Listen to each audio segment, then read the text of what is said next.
In Chapter 11 of Drawing on the Right Side of the Brain, Betty Edwards talks about how a person who has gone through her course and has learned how to draw can apply some of those skills of drawing and perceiving things as a method for solving other types of problems in life.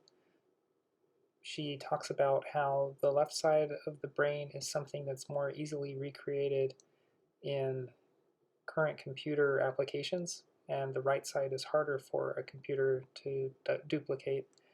And then she talks about a hypothetical method for how you might approach a problem using both the left side and the right side of your brain.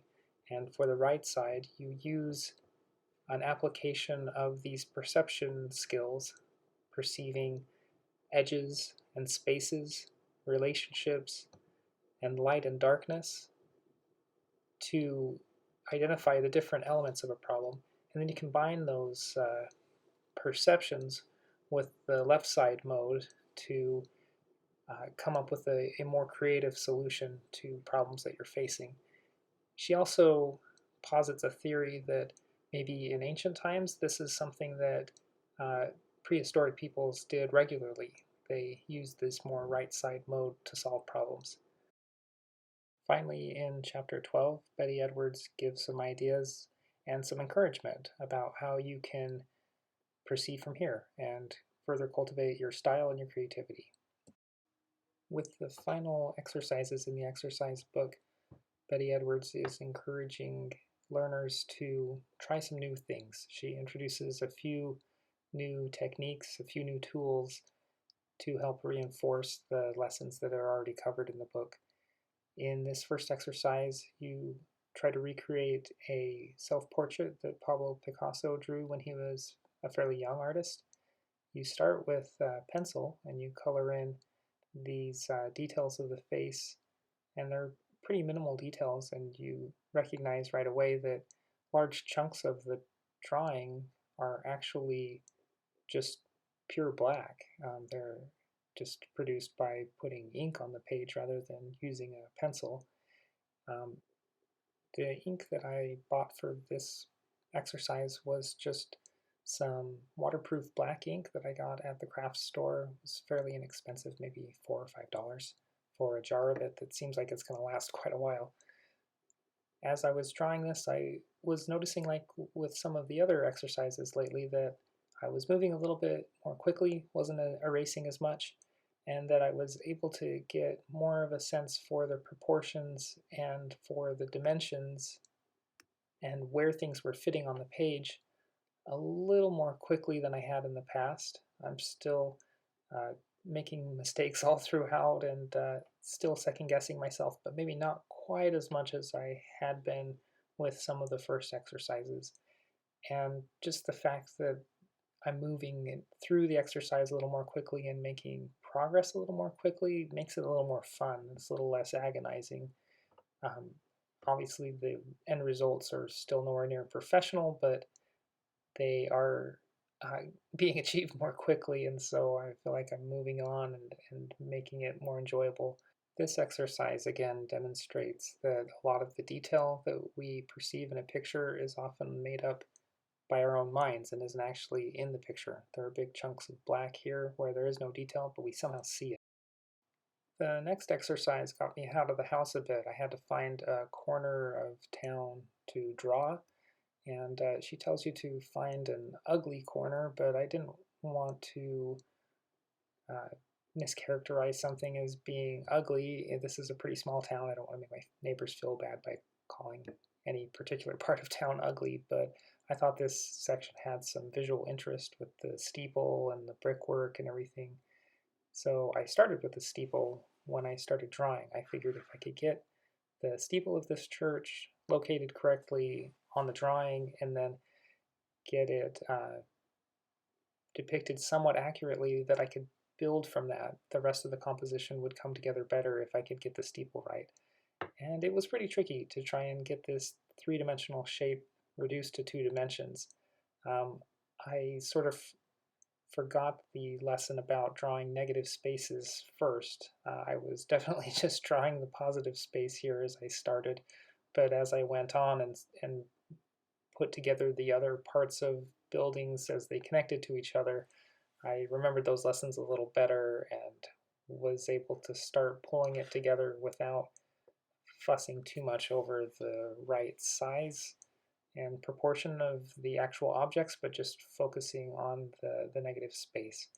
Now, the purpose of this exercise, beyond just sort of getting out and practicing composing an image, was to establish the point that just about anything that you encounter in your observations of the world can become a good subject for drawing. That there are lots of details that we don't notice until we stop to really observe something closely and then try to recreate it with a drawing.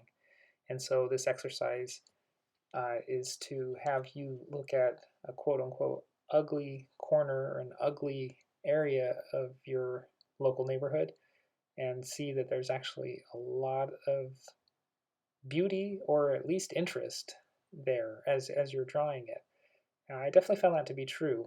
Now, there were things like the window of this shop had a reflection of a tree in the window, and then behind the window was a set of blinds.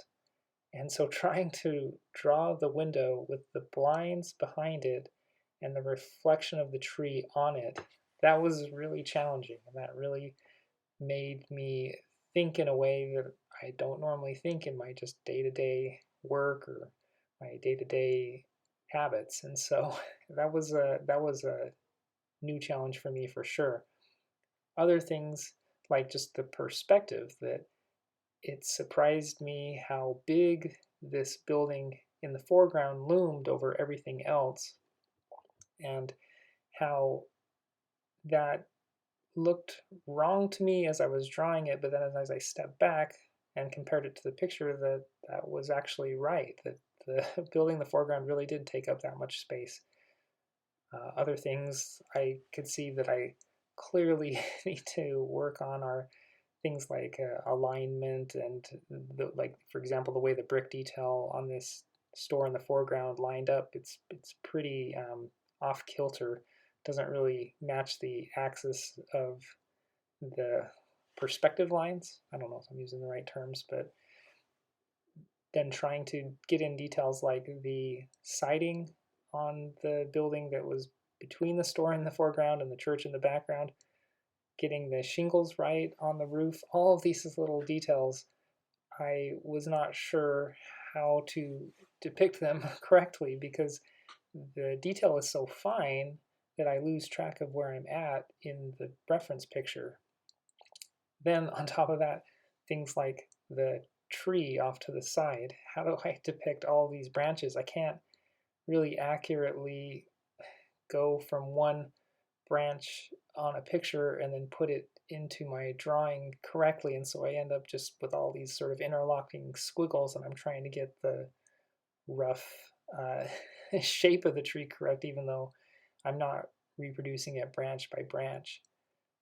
And then these lines of brick, how those would line up to form the proper perspective, slanting downward towards the bottom of the page and then slanting upwards as you move up the page. And then all of these little minute details on the edges of the window. I don't know, it really drove home for me just how much there is to see in every little image that we perceive. This next exercise was really quick. It was just practicing some cross-hatching technique using different cross-hatching styles as well as different tools for making the cross-hatching. Pencils, pens, Conte crayons, charcoal pencils. And so just running through these, you get a little bit of a feel for how layering the lines on at different angles can produce different effects. It's just a good basic practice. And I think I learned a little bit about how I can do shading that looks more professional. So I went into this next exercise thinking, okay, now I've practiced some cross-hatching and these shading techniques. I should be able to do a little better on this one, really depicting these dark and light spots in this figure drawing. But I don't know, maybe I was betrayed a little bit by the material I was using. This Conte crayon, I'd never tried to draw anything with this before. It was pretty blunt, and as I drew, using a corner of it, it would get more dull and the lines would get thick, and I just couldn't really achieve the fine shading gradations that I was hoping to achieve. Um, I also had trouble with the outline, just as usual, trying to get the proportions right and the angles right. Um, I did okay, but then just, yeah, going in here and trying to shade these things in, get the different textures of the figure's muscle structure and all these different levels of darkness with the shading. I just didn't seem to have any success with really recreating that. Um, my version looked like kind of a cave painting rather than something that might have come from uh, a Renaissance style. This drawing, obviously, it came from the late 1800s, early 1900s. My version looks like, yeah, it definitely looks like it came from the Stone Age or something. And I think that might just be that I needed to use something more fine than this Conte crayon. I don't know if Conte crayons come in other shapes or what, but I just have these sort of long blocks that don't have many sharp edges on them. There's the corners, but the corners get rounded off and worn down pretty quickly as you're using it. I did think it was useful, though, to try and practice this and see how layering hatches and cross hatches over each other can help to establish a real texture and three-dimensionality. I think I got a better appreciation for the concept, but I will need a lot more practice with different tools and different drawings if I'm going to try and actually accomplish this. And it's usually easier, I've found, to recreate drawings rather than drawing something from real life, but still, I really struggled with this one. For the next exercise, Betty Edwards really wants you to practice some creativity and see how you can exercise those muscles of bringing things out through your imagination rather than just through what you perceive. So you take some ink, again, this is that same black waterproof ink that I bought at the craft store. You dilute it with some water and then just kind of drizzle it over the paper. Then I kind of move the paper around a little bit so that it would run in different directions. Then I waited a full 24 hours for it to dry because it seemed like it wasn't drying very quickly. Then you look at the negative spaces that are left behind and just try to use your imagination to create some objects, some figures based on what is suggested to you by the spaces that are there. And so, I mean, I saw some dogs and I saw some people, nothing too particularly creative. Betty Edwards notes that the more you draw, the more you'll develop this sort of internal library of what objects look like and how to draw them.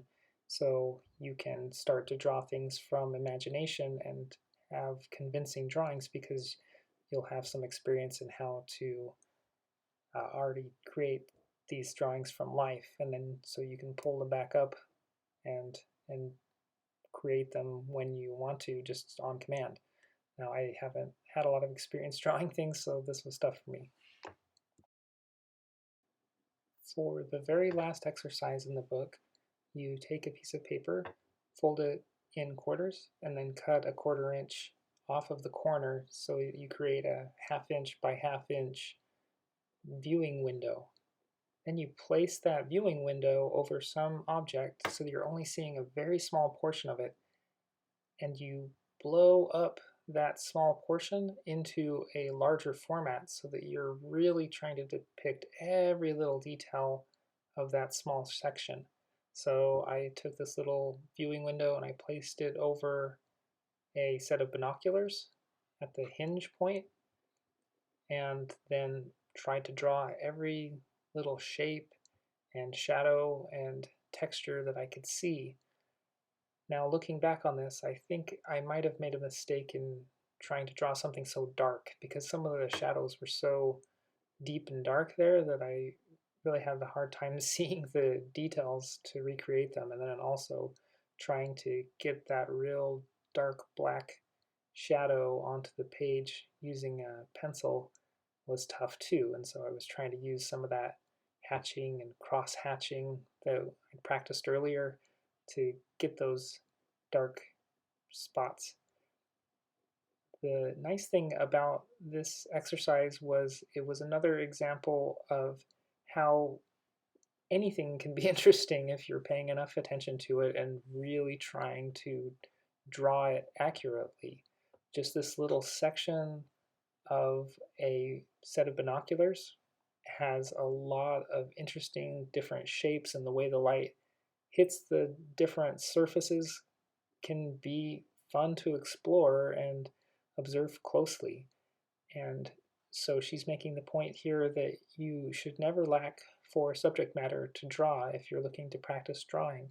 You don't have to have some beautiful landscape or something like that.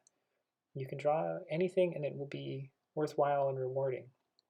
So overall, this chapter I thought and these exercises were a great way to finish. I'd love to hear your thoughts, and I appreciate you taking the time to watch. Take care.